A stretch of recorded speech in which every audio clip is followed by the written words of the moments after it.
I think we very quickly forget that this is a daily habit for most of us, having a coffee or having a matcha. So it's really important to consider what it does for us and what maybe it does that impacts our mental health. I think a lot of us are very quick to down a cup of coffee because we want to get lots of work done, or we want to feel a little bit better about life in that very moment. But then we forget about future us, who's going to be anxious, struggling to sleep. Hello, beautiful people. I have got some life-changing bit of advice for you. Well, it's life-changing for me, and I do think it's quite probably going to be life-changing for you if you're obsessed with coffee, but you're also quite an anxious, sensitive person.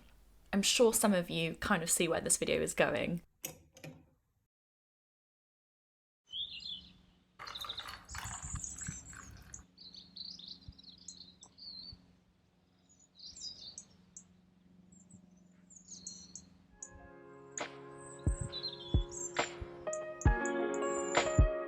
It's been 3 weeks now that I've been drinking matcha and I've had no coffee.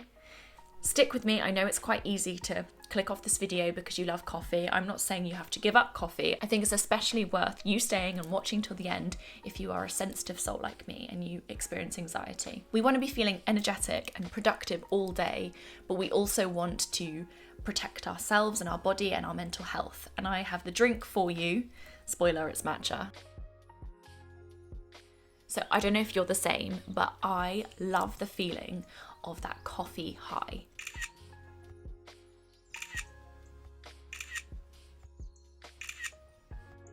You know, when you go to a coffee shop and you have your first couple of sips and it starts to hit you like a ton of bricks, it kind of is like a huge kick up the bum basically, isn't it? It takes over your whole body. And when it's good, but when it's bad, it's bad. That's how I'd explain it with coffee. It's like a double-edged sword. You get a boost of adrenaline and excitement for life, but you also can get really bad anxiety attacks and jitters, and you can struggle to even formulate sentences. You can feel kind of out of control, not knowing what to do with your energy. Matcha doesn't take over my body like coffee does. It certainly has an effect on it, but it's a lot less powerful than coffee. It's much more of like a nudge, a push in the right direction as opposed to a shove, which is what coffee certainly felt like for me. But obviously there are some people that drink coffee that don't feel the effects of it as much as me. I feel like I just have a sensitive body. I really feel it. I think we very quickly forget that this is a daily habit for most of us, having a coffee or having a matcha. So it's really important to consider what it does for us and what maybe it does that impacts our mental health. I think a lot of us are very quick to down a cup of coffee because we want to get lots of work done, or we want to feel a little bit better about life in that very moment. But then we forget about future us, who's going to be anxious, struggling to sleep. So yeah, this is very much a video that I wish I kind of watched myself a year ago, because the amount of anxiety attacks I've had off the back of too much coffee is just nuts.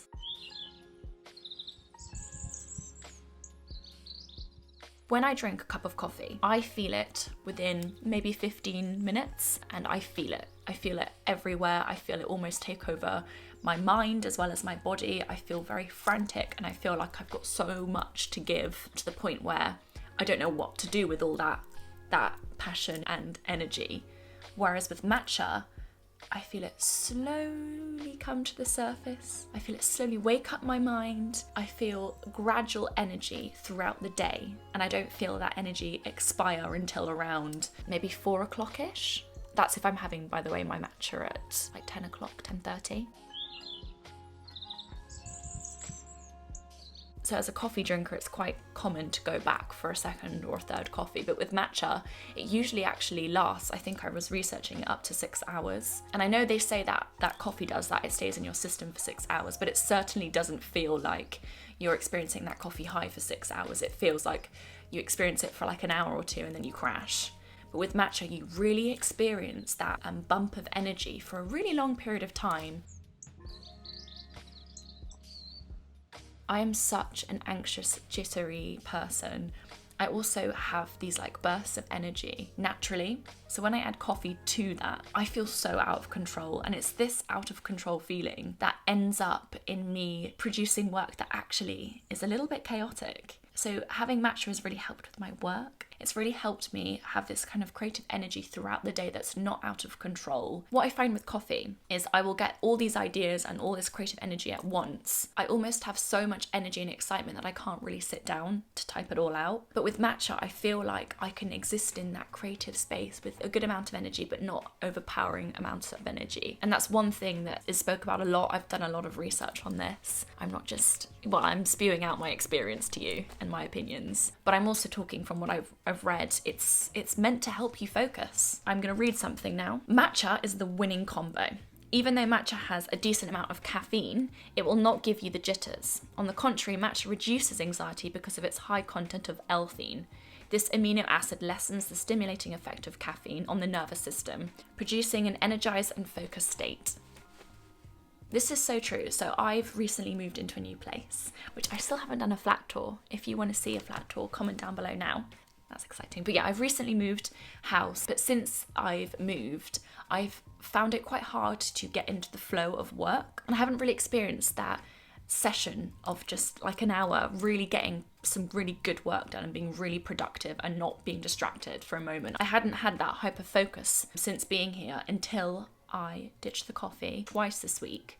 I got into the most focused zone of work. I think it also helps that I had my big headphones on and I couldn't hear what was going on in my environment, but I very much think the matcha really helped me get into that zone. I know I'm talking a lot about productivity right now, and I don't like to give people reasons to work harder, because I honestly think we all work too hard already and we don't get to prioritize ourselves and our mental health and experiencing the world as much. But you know, I also think being productive can mean that we can prioritize going out in nature and prioritizing our mental health, because we can have those productive hours and get all our work done in those few hours, and then have the rest of the day, maybe if your job allows, to go for a walk or read your book.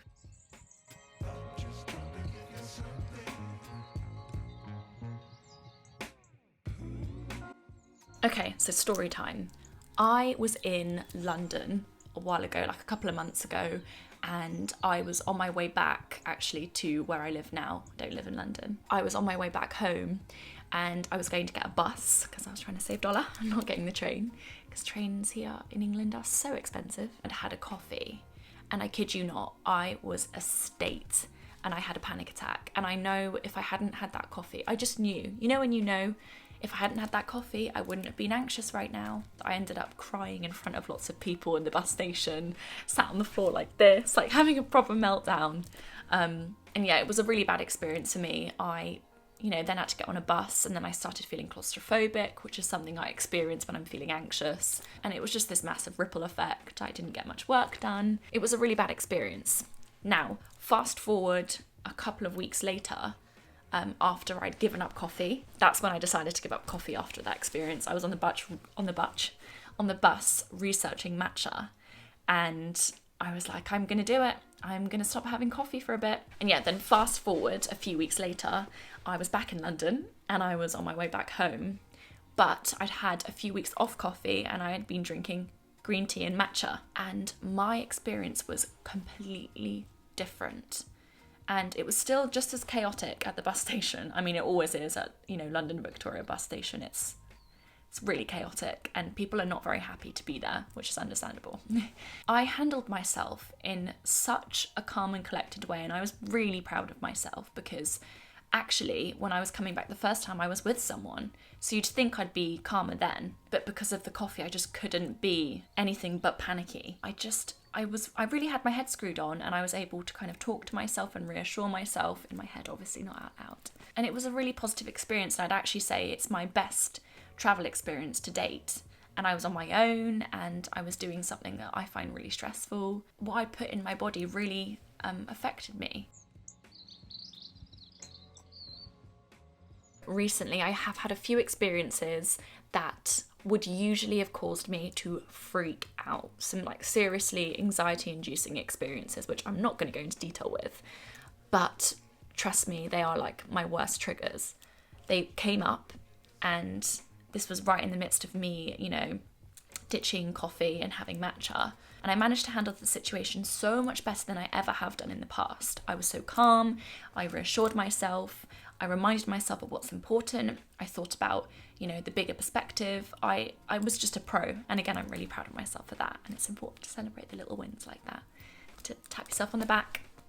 Now, I think I was able to handle the situation far better. One, because I've done a lot of self-work and I've put a lot of time into healing. But two, the lack of coffee really helped the situation. And I'm not just saying that because I want to convince you to have matcha and I hate coffee, because I don't hate coffee. And there is a chance that, every now and then at the weekend I might pick up a coffee. I'm actually quite scared to have a coffee again because, I don't know, I've just never felt so calm and in control of my feelings and my heart rate and stuff. But yeah, I certainly don't want to make you hate coffee at all, but I really want to give you the tools to feel good. And yeah, what you put in your body really affects you. If you're enjoying the video so far, please go and quickly subscribe now. Thank you so much and I love you. Okay, so we're going to stop talking about coffee altogether now, and I'm just going to talk to you about my new love for matcha and about my kind of experience in the morning and how it feels like I'm romanticizing my life now because of introducing making a matcha every morning into my routine. It genuinely feels so exciting to wake up. I know it probably sounds like I'm making this up. I'm not. I mean this so wholeheartedly. Before I go to bed, recently, the only thing I'm thinking of is I can't wait to wake up and make a matcha in the morning. I even did that this morning. My partner was like, why are you so excited? I had so much energy, and I was like, I'm just really excited to make my matcha. I really mean that. I think putting your focus into creating a drink that you're going to gift your body with is such a nice, almost meditative experience, a bit like what, coffee lovers do. I also love the colour of matcha. Green is my favourite colour. And I love trying new things in my matcha. This is the thing with matcha that's actually surprised me a lot. I didn't realise that it can taste so different depending on what you add to it. It's very versatile. You can add it to so many things. You can add it to smoothies. You can add it to just frothy milk and make, a latte kind of thing. It's very versatile and I really love that. And from what I've experienced, even though I'm still kind of a new matcha gal, so bear that in mind and take everything I say with a pinch of salt. And remember, everyone's body is different. So it needs different things and thrives from different things. But yeah, what I've been enjoying in my matcha recently is coconut milk and quite a strong matcha. I like a big teaspoon, a really big teaspoon of matcha. And then I add a lot of maple syrup, a lot, which is a little bit like what I used to have with coffee. I used to have lots of milk, a latte, iced, with syrup, which I know a lot of coffee lovers will say, that means you don't actually like coffee.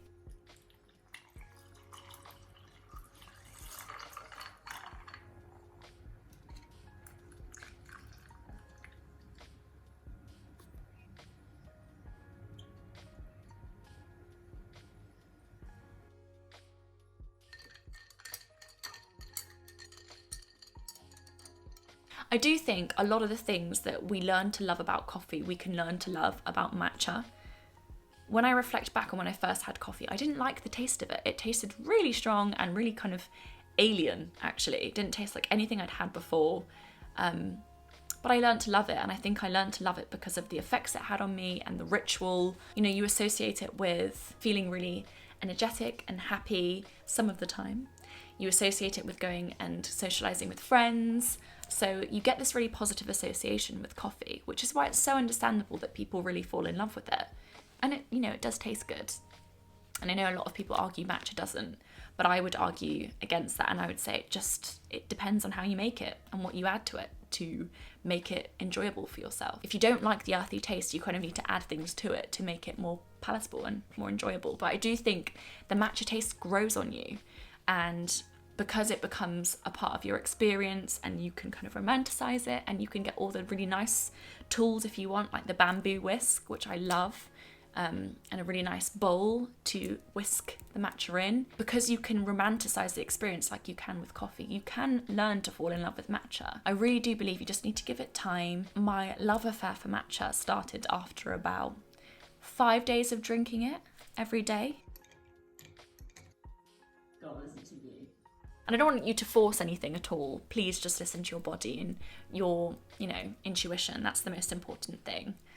I'm just a random person on the internet, so why listen to me? But I do think, for me personally, after a few days, I really started to learn to love it. The last thing I want to do is take away your fun. I don't want to take away from, the pleasurable parts of your day, especially if you're working a lot and having that cup of coffee is your only time for yourself and your only time for a bit of, joy in a working day. I don't want to take away from that at all. I just think it's really important to reflect on what you put in your body, and important to reflect on how you feel hours after drinking that drink, and just being open to trying new things that might make you feel even better, and not being very quick to just down a coffee because you want to feel good in the moment, knowing that it will probably hurt you later. I have done that so many times. I've been very impulsive with coffee, and it's actually been something I've obviously regretted later. And that's the thing with matcha. When I drink it, I can fully enjoy it because I know that it's not going to make me jittery or anxious or get a headache or a really fast heartbeat. So it just makes the experience even more enjoyable because there's no kind of guilt attached to drinking it, and there's no bad breath. Oh, I hate the smell of coffee breath. It's just the worst. And coffee pee. And just on a side note, I know this is a bit but it helps you out with your bowel movements as well, matcha. So don't worry about that if you're used to having coffee and you rely upon coffee to help you. Matcha does that too. So the sponsor of this video is Dirt Tea. I have been drinking their matcha. I've had other matchas before, but this is certainly my favourite one. It's also got a really beautiful blend of mushrooms in it, which helps with so many things. I've been reading it all and I've been thinking, my God, I'm going to be a genius by the end of this packet of Dirt Tea matcha. They have 3 functional mushrooms in their little blend that I would really recommend you trying, by the way. It's really worth the money. So it's got lion mane in it, which if you haven't heard of, it's like a really famous functional mushroom. And it's known for its potential to kind of support your brain health and improve your focus and stimulate creativity, which might explain why I had that kind of moment of productiveness this week where I was so in the hyper-focus zone and creating what I would call a masterpiece. Yep, that's a little bit vain. It's also got taramella in it, which is like a beauty mushroom, so it's really good for your skin. It helps kind of produce collagen in your skin. And the last mushroom that's in it is turkey tail, which is really good for energy, which is the thing that I've noticed the most, that kind of gradual energy. Obviously it's vegan. I wouldn't have promoted it otherwise. I only promote things that I really believe in. I say that like I've been sponsored by other people like lots of times before. This is a new area for me. Now my YouTube is coming into this more exciting space, which is because of you guys, by the way. So thank you so much. I'm sending so much love. All of you that are commenting and supporting me and subscribing are genuinely filling my heart up, and it makes me emotional. I feel like this YouTube space has been something I've poured so much love into, and I really am feeling the love back recently. So thanks. I'm going to leave a link, by the way, in my description to the Dirt Tea matcha. Okay, beautiful people, thank you so much for sitting with me for so long whilst I jabbered on about matcha. I really hope you didn't get offended about me shunning coffee a little bit. I do love coffee and I love the taste of it. I just want to protect myself and my body and my mental health, and matcha is helping me do that. Please like, share, subscribe and comment. I'm posting all the time, so please hit that little bell button so you get notified. I've got some really exciting videos coming up, so definitely make sure you're ready for them. And yeah, don't be closed-minded, try matcha. Don't give up after the first day, or do if you want to and it doesn't feel great, but yeah, trust your body, but also don't be closed-minded. And yeah, love you lots. I really want to pay my respect to the people who invented the method of creating matcha that we use today, the Japanese. I really encourage you, if you start getting into matcha, to read up about the history because it's so interesting and I think important.